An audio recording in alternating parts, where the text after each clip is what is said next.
सबसे पहले आपको बताएं, मशरिकी वुस्ता जंग, अमेरिका और इसराइल के ताल्लुकात में कशीदगी। अमेरिकी नायब सदर जेडी वेंस और नेतन्याहू में फोन पर गर्मा गर्मी। अमेरिकी मीडिया की जानिब से यह बताया गया है कि जेडी वेंस ने नेतन्याहू को जंग से पहले के दावे याद दिलाए और अमेरिकी मीडिया की जानिब से यह भी कहा जा रहा है कि नेतन्याहू ने कहा था कि हमला होते ही ईरान में हुकूमत गिरेगी। जेडी वेंस हुकूमत की तब्दीली से मुतालिक हकीकत पसंदाना मौक़िफ़ रखते थे।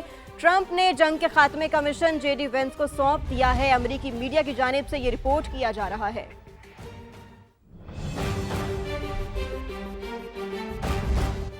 एक तरफ मुज़ाकरात का राग, दूसरी तरफ जंग की आग। मशरिक़ वुस्ता की जंग में अमेरिका की दोगली पॉलिसी। ईरान के खिलाफ अमेरिका और इसराइल के सफाकाना हमले जारी हैं। अस्फ़हान में रिहायशी इमारतों पर बमबारी से 26 शहरी जाँ बहक हो गए, 7 बच्चे और 7 खवातीन शामिल हैं। कुम शहर में भी 6 शहरी अमरीकी और इसराइली दरिंदगी का निशाना बने। हिलाल अहमर ईरान के मुताबिक तेहरान में भी रिहायशी इमारतों को निशाना बनाया गया।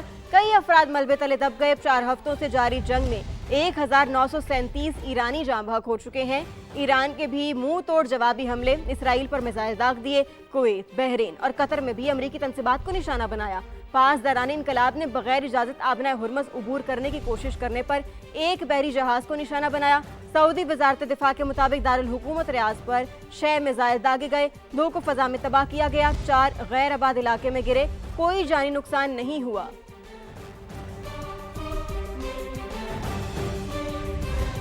मशरिक़ वुस्ता में जंग के शोले बुझाने का मिशन। पाकिस्तान फ्रंटलाइन पर। वज़ीर आज़म शहबाज शरीफ को कुवैत की वलीअहद का फोन।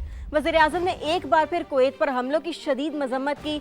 मुश्किल हालात में कुवैत के अवाम के साथ मुकम्मल यकजहती और हिमायत का इजहार भी किया। दोनों रहनुमाओं ने इलाकाई सूरत हाल और बाहमी दिलचस्पी के उमूर पर गुफ्तगू की। शहबाज शरीफ ने कुवैती क़यादत को मशरिक़ वुस्ता में जंग के खात्मे के लिए पाकिस्तान की मुखलिसाना सिफारती कोशिशों से आगाह किया। कुवैती वलीअहद ने वज़ीर आज़म की क़यादत को सराहा। ईरान और अमेरिका के दरमियान सालिसी के लिए पाकिस्तान की कोशिशों की मुकम्मल हिमायत भी की। कुवैती क़यादत के नाम शहबाज शरीफ के इजहार यकजहती के हालिया खत पर इजहार तशक्कुर भी किया। हालात बेहतर होते ही पाकिस्तान के दौरे की ख्वाहिश भी जाहिर की। वज़ीर आज़म ने कुवैती वलीअहद का शुक्रिया अदा करते हुए यकीन दिलाया कि पाकिस्तान खित्ते में अमन और इस्तेहकाम के फ़रोग़ के लिए तामीरी किरदार जारी रखेगा।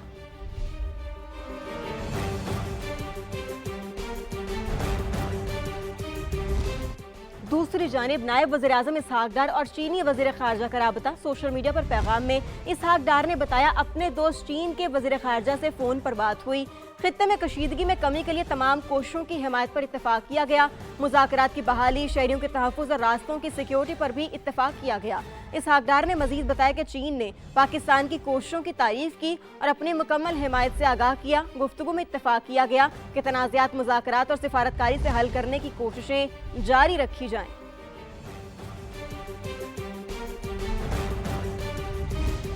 खबर यह है कि अमेरिकी सदर डोनाल्ड ट्रंप ने एक बार फिर वज़ीर आज़म शहबाज शरीफ की तारीफ कर दी।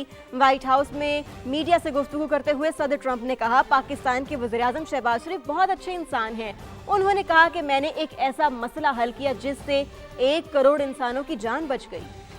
Solved other ones in one day that have been going for 32 years.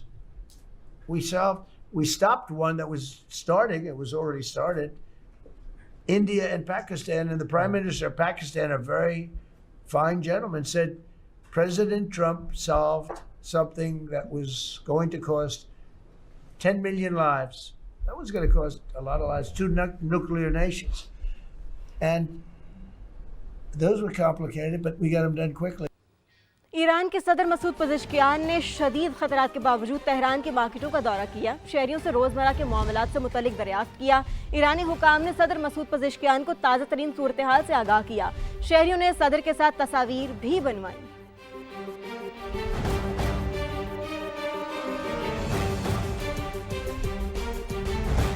और ईरानी पास दौरान इनकलाब का मुनफरिद अंदाज में पाकिस्तान से इजहार तशक्कुर। पास दौरान इनकलाब ने इसराइल पर दागे जाने वाले मिसाइलों पर thank you people of Pakistan लिख दिया। पाकिस्तान के अवाम से इजहार तशक्कुर करने वाले मिसाइल हमलों की वीडियो भी जारी कर दी।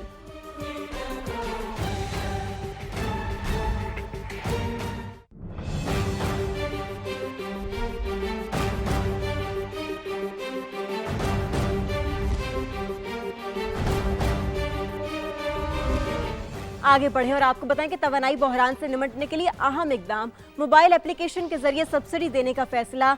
2 और 3 व्हीलर्स को मोबाइल ऐप के जरिए सब्सिडाइज पेट्रोल दिया जाएगा और मोटरसाइकिलों को माहाना 20 लीटर तक सब्सिडाइज पेट्रोल देने की तजवीज़ है। 800 सीसी तक गाड़ियों के लिए सब्सिडाइज पेट्रोल फराहम करने का फैसला ना हो सका, जबकि वजारत IT ने एप्लीकेशन के इस्तेमाल के लिए 24,000 स्मार्ट मोबाइल फोन की खरीदारी के लिए इजहार दिलचस्पी की दरखास्तें मांग ली। ऑयल मार्केटिंग कंपनियां मोबाइल फोन खरीद कर पेट्रोल पंप्स को देंगी और मुल्क के 12,000 पेट्रोल पंप्स को 24,000 मोबाइल फोन फराहम किए जाएंगे। हर पेट्रोल पंप पर 2 नोजल सब्सिडाइज पेट्रोल के लिए मुकर्रर की जाएंगी। वजारत IT की तैयार करदा मोबाइल ऐप टेस्टिंग के हतमी मराहिल में है। हुकूमत ने मुल्क भर की पेट्रोल पंप्स की निगरानी शुरू कर दी है।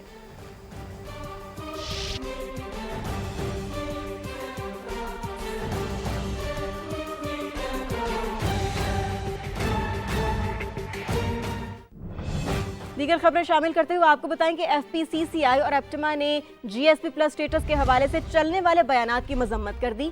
लाहौर में न्यूज़ कॉन्फ्रेंस करते हुए कहा कि GSP प्लस स्टेटस हमारी माशी शहरग है, कोई भी मुहिब्बे वतन इसकी मुखालिफत नहीं कर सकता। GSP प्लस हम मीडिया पे देख रहे हैं कि ये हॉट टॉपिक हुआ है। इसके खिलाफ जो भी बात करेगा, कहीं पर भी बात करेगा, हम इसके खिलाफ हैं, क्योंकि खुदारा ये कोई मजाक नहीं है। $2.5 बिलियन से $9.5 बिलियन की एक्सपोर्ट होना इज नॉट अ जोक। अगर आप इसको मजाक बनाएंगे, हमारी कंट्री इस वक्त इंशाल्लाह जैसे हम मिलिट्री वाइज एशियन टाइगर बन चुके हैं, हम अब इकॉनमी वाइज बनने जा रहे हैं। GSP प्लस महज एक तजारती रायत नहीं है, बल्कि पाकिस्तान की मैशत की शहरग है। हमारी कुल आलमी बरामदात का तकरीबन 25 से 30% इस खत्ते से वाबस्ता है। अगर खुदा न खास्ता ये स्टेटस ख़त्म हुआ तो हमारी मसनूआत पर फौरी तौर पर 10 से 12% ड्यूटी आयद हो जाएगी। तवानाई के शोबे में पाकिस्तान की बड़ी पेशरफ। KP के जिला कोहाट में गैस का बड़ा जखीरा दरियाफ्त कर लिया गया। कुएं से Jamia 2 crore 65 lakh standard cubic feet gas हासिल होगी। गैस का नया जखीरा टल ब्लॉक में मौजूद कुएं से मिला है। OGDCL ने स्टॉक एक्सचेंज को पेशरफ से आगाह कर दिया। OGDCL ने दरियाफ्त को बड़ी कामयाबी करार दे दिया। कुएं में PPL, POL, MOL और GHPL भी हिस्सादार हैं। दरियाफ्त से टल ब्लॉक में दीगर कुओं की कामयाबी के इम्कानात भी बढ़ गए हैं और गैस का नया जखीरा मिलने से मुल्क की एनर्जी सिक्योरिटी में इजाफा होगा। तलब और रसद के फर्क में भी कमी आएगी।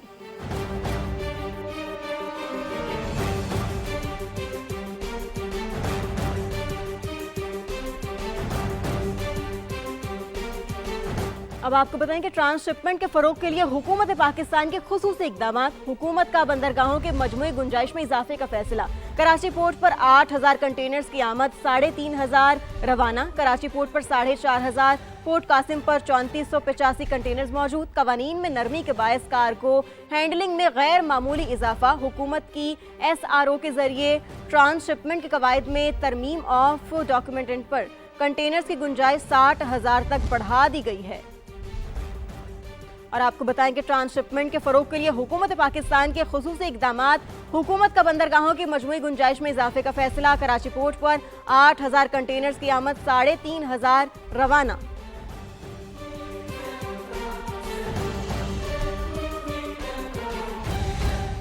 बुलेटिन को आगे बढ़ाएं और आपको बताएं कि लाहौर में पुलिस चौकी इंडस्ट्रियल एरिया से पंखे से लटकी लाश मिलने का वाकया। बुरसा ने इंकशाफ किया कि इफ्तिखार की हिदायत के बाद पुलिस एहलकार एक एक करके चौकी से बाहर निकलते रहे। हिरासत के कुछ देर बाद ही इफ्तिखार की लाश चौकी में पंखे से लटकी हुई मिली थी। जहांगीर खान ने हमें ज्वाइन किया, उनसे जानते हैं। जहांगीर, ये क्या मामला हुआ? ये वाकया गुज़िश्ता रोज पेश आया था और अब जो मोबाइल वीडियोस सामने आई हैं वो 26 मार्च की हैं और उस वक्त की हैं जब पुलिस हिरासत में इफ्तिखार जो है मुबैना तशद्दुद से हलाक हो चुका था। इस वीडियो में देखा जा सकता है कि एक एक करके पुलिस एहलकार चौकी से बाहर आ रहे हैं और एक पुलिस एहलकार को उस खिड़की के रास्ते जो है वो बाहर आते देखा जा सकता है जिस कमरे में इफ्तिखार की डेड बॉडी पंखे के साथ लटकती पाई गई थी। बुरसा का इल्जाम है कि पुलिस के तशद्दुद से इफ्तिखार की मौत वाक़ई हुई और 2 लाख रुपए रिश्वत का तकाजा मुबैना तौर पर किया गया था और रकम लाने तक इफ्तिखार जो है उसकी मौत वाक़ हो चुकी थी। मजीद अभी इस वाक़े की तफ्तीश जारी है और हुकाम का दावा है कि जिम्मेदारों के खिलाफ सख्त कानूनी और महकमाना कार्रवाई अमल में लाई जाएगी। जी ठीक है जहांगीर, बहुत शुक्रिया, आपने हमें अपडेट किया।